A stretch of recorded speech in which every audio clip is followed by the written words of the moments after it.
Welcome to Shri academy online teaching classes 2020-21। शुभ प्रभात। मैं नीलम त्रिपाठी आज एक नए अध्याय के साथ प्रस्तुत हूँ। वह अध्याय है रस। बच्चों, आज हम पढ़ेंगे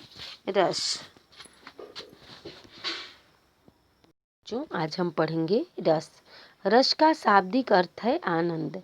काव्य को पढ़ने या सुनने से जिस आनंद की अनुभूति होती है उसे रस कहा जाता है। संस्कृत में कहा गया है कि रसात्मक वाक्यम काव्यम, अर्थात रस युक्त वाक्य ही काव्य है। नाट्य शास्त्र में भरत मुनि ने रस की परिभाषा दी है। विभावानुभाव व्यभिचारी संयोगाद रस निष्पत्ति, अर्थात विभाव अनुभाव व्यभिचारी भाव के संयोग से रस की निष्पत्ति होती है। रीति काल में कवि देव ने रस की परिभाषा दी, जो विभाव अनुभाव और विभावारिनुकरी होई, धीति की पूर्ण वासना सुकवि कहत रस होई। तो आशा है बच्चों आप इस परिभाषा को समझ चुके होंगे। रस के 11 प्रकार होते हैं। श्रृंगार रस, हास्य रस, वीर रस, करुण रस, शांत रस, अद्भुत रस, भयानक रस, रौद्र रस, विभत्स रस, वात्सल्य रस, भक्ति रस। तो आइए हम जानते हैं रसों के राजा श्रृंगार रस के बारे में। बच्चों, आज हम पढ़ेंगे श्रृंगार रस के बारे में। श्रृंगार रस रसों का राजा कहलाता है। इसका स्थायी भाव रति है। इसके अंतर्गत नायक और नायिका के मन में रति या प्रेम का भाव उत्पन्न होता है तथा जब यह प्रेम रस की अवस्था में पहुंच जाता है तो वह श्रृंगार रस कहलाता है। श्रृंगार रस में सौंदर्य, सुंदर वन, वसंत ऋतु, प्रकृति इत्यादि का वर्णन होता है। श्रृंगार रस 2 प्रकार के होते हैं, संयोग श्रृंगार रस और वियोग श्रृंगार रस। संयोग श्रृंगार रस, जिस रस में प्रेमी प्रेमिका के मिलन का चित्रण होता है उसे संयोग श्रृंगार रस कहते हैं। जैसे बसो मेरे नैनन में नंदलाल, मोर मुकुट मकराकृत कुंडल, अरुण तिलक दिए भाल। वियोग श्रृंगार रस, जहाँ पर प्रेमी प्रेमिका के विरह का चित्रण किया जाता है उसे वियोग श्रृंगार रस कहते हैं। जैसे अरे बता दो मुझे कहाँ प्रवासी है मेरा, इसी बावले से मिलने को डाल रही हूँ मैं फेरा।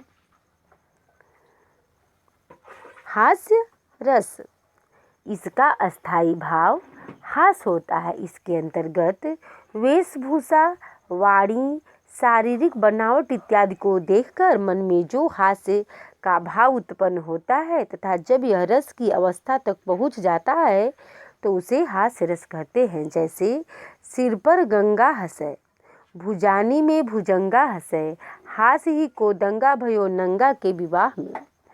तो आशा है बच्चों आप इस रस को समझ चुके होंगे। वीर रस, इसका स्थायी भाव उत्साह होता है। इसके अंतर्गत जब युद्ध का भाव या किसी कठिन काम को करने के लिए मन में जो उत्साह का भाव उत्पन्न होता है तथा जब यह रस की अवस्था तक पहुंच जाता है तो उसे वीर रस कहते हैं। अर्थात जिस व्यक्ति के हृदय में वीरता का भाव उत्पन्न होता है वहाँ पर वीर रस का संयोजन होता है। जैसे बुंदेले हर बोलो के मुख हमने सुनी कहानी थी, खूब लड़ी मर्दानी वो तो झांसी वाली रानी थी। इन पंक्तियों में वीर रस समन्वित है। तो आशा है बच्चों आप वीर रस के विषय में समझ चुके होंगे। तो आइए अब शांत रस के बारे में जानते हैं। शांत रस का अस्थाई भाव निर्वेद या उदासीनता होता है। इसके अंतर्गत ज्ञान की प्राप्ति या संसार से वैराग्य होने पर या प्रभु परमात्मा का ज्ञान हो जाने पर जो भाव मन को शांति प्रदान करते हैं तथा जब यह रस की अवस्था तक पहुंच जाता है तो उसे शांत रस कहते हैं। जैसे जब मैं था तब हरि नहीं, अब हरि है मैं नाही, और सब अंधियारा मीट गया, जब दीपक देखा माही। इन पंक्तियों के माध्यम से इसमें निर्वेद नामक स्थायी भाव उत्पन्न हो रहा है, इसलिए यहाँ पर शांत रस की उद्भावना हुई है।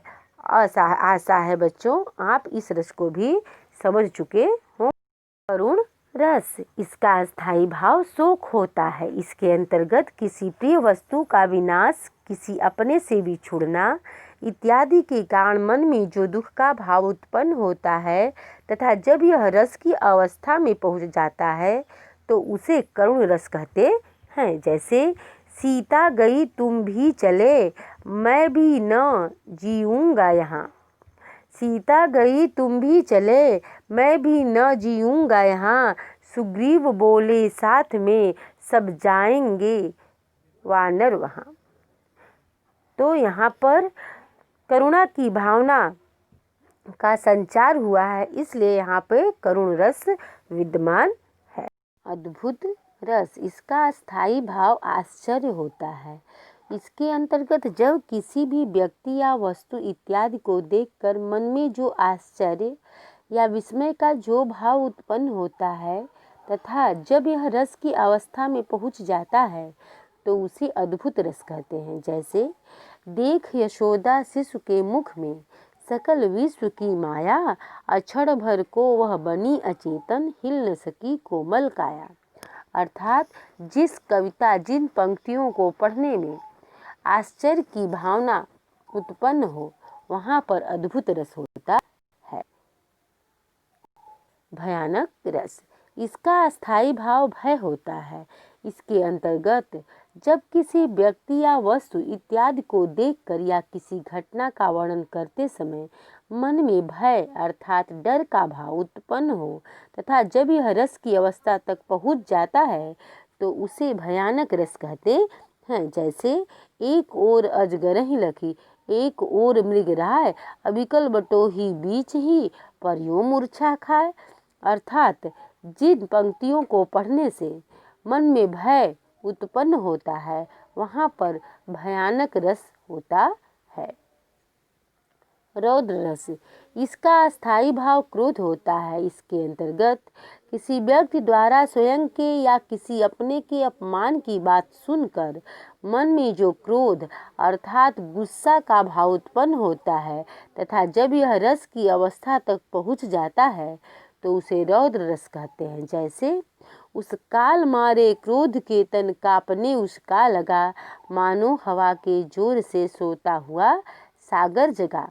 अर्थात जब मन में क्रोध रूपी भावना उत्पन्न होती है तो वहाँ पर रौद्र रस होता है। विभत्स रस, इसका अस्थायी भाव घृणा होता है। इसके अंतर्गत जब किसी व्यक्ति वस्तु इत्यादि के बारे में जानकर सुनकर या देखकर मन में जो घृणा अर्थात नफरत का भाव उत्पन्न हो तथा जब यह रस की अवस्था में पहुंच जाता है तो उसे विभत्स रस कहते हैं। अर्थात इस रस को पढ़ने से मन में घृणा का भाव उत्पन्न होता है, वहाँ विभत्स रस होता है। आइए इनके उदाहरण को देखते हैं।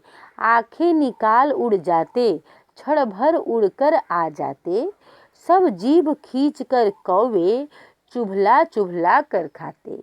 भोजन में स्वान लगे, मुर्दे थे भू पर लेटे, खामास चाट लेटे थे, चटनी सम बहते बहते बेटे।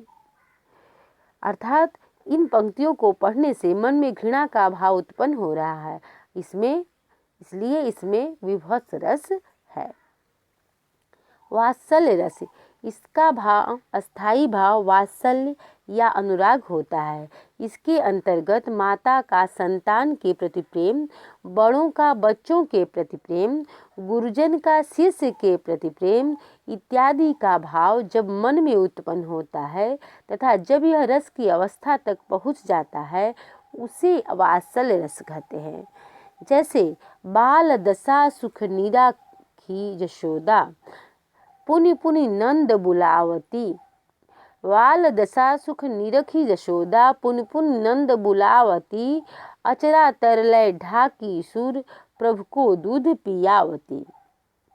अर्थात यहाँ पर यशोदा जी अपने बच्चे से प्रेम कर रही हैं और उन्हें दूध पिला रही हैं। अर्थात यहाँ पर वात्सल्य रस विद्यमान है। भक्ति रस, इसका अस्थाई भाव देव, रति या अनुराग होता है। इसके अंतर्गत ईश्वर की महिमा का वर्णन सुनकर मन में जो भाव उत्पन्न होता है तथा जब यह रस की अवस्था तक पहुंच जाता है तो उसे भक्ति रस कहते हैं। मन में केवल भक्ति के अलावा कुछ भी नहीं होता। उलट नाम जपत जग जाना, वाल्मीकि भय ब्रह्म समाना। तो आशा है बच्चों आप इस रस को भी समझ चुके होंगे। धन्यवाद।